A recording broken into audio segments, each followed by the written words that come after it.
Everyone, this is part 276 of me answering your Percy Jackson questions. If you haven't seen the series before, don't ask me your questions in the comment section. If you want to ask me questions, ask me how it says in the description. I'm not going to explain it. It says in the description, so check it out and ask me questions how it says right there. So with all that being said, let's get to today's comments. We're doing 2 comments today. All right, so comment number 1 says, I got 3. Who would you want to see more in the series? I guess you're talking about the Percy Jackson series, and if so, Charles Beckendorf. We barely see him, and then he sacrificed himself to kill Kronos and a bunch of baddies.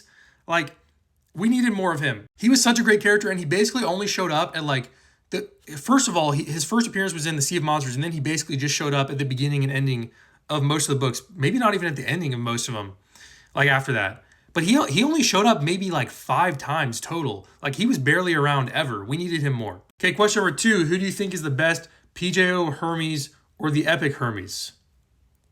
Oh, okay, the Hermes from Percy Jackson or the Hermes from Epic. Well, I haven't seen Epic.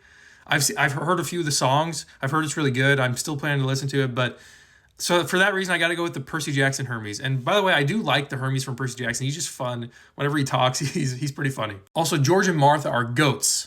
Okay, question number 3, would you want to see more Bianca and Nico moments? Yeah, definitely. I mean, literally, Bianca is only around for half a book. Like, I guess she shows up. She shows up in the Battle of the Labyrinth as a ghost, but like, in her human form, she's only around for like half a book, which is crazy because it feels like she's there for way longer.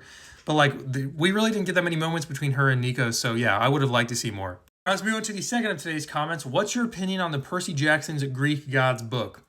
Can I be honest with you guys? I didn't like the book much. Like, I think I've listened to it, or maybe I read it once and then I listened to it once, and I think I listened to it in 2024. And like, honestly, guys, I had a tough time getting through that book. I don't know what it was about the narrative or about the storytelling, whatever, but it was just tough to be invested in those stories. I don't know why. So yeah, definitely, I would give it like 6 out of 10. Like, it was still decent reading, but I just didn't care for it that much. Okay, question number 2, who's your favorite monster in PJO, TOA, and HOO? Favorite monster in PJO is the OG monster, kind of, the Minotaur. He's awesome. Favorite from TOA? That's tougher. I don't know. I'm going to go with that big giant from the Hidden Oracle. I can't remember his name, but the giant who shows up to Camp Half-Blood in the Hidden Oracle. That's pretty cool. For Heroes of Olympus, I got to go with Arachne. She's just awesome. She's terrible, but she's awesome. Okay, question number 3. Who do you think is stronger, Jason or Thalia? Jason, definitely. It's not proven that Thalia can fly.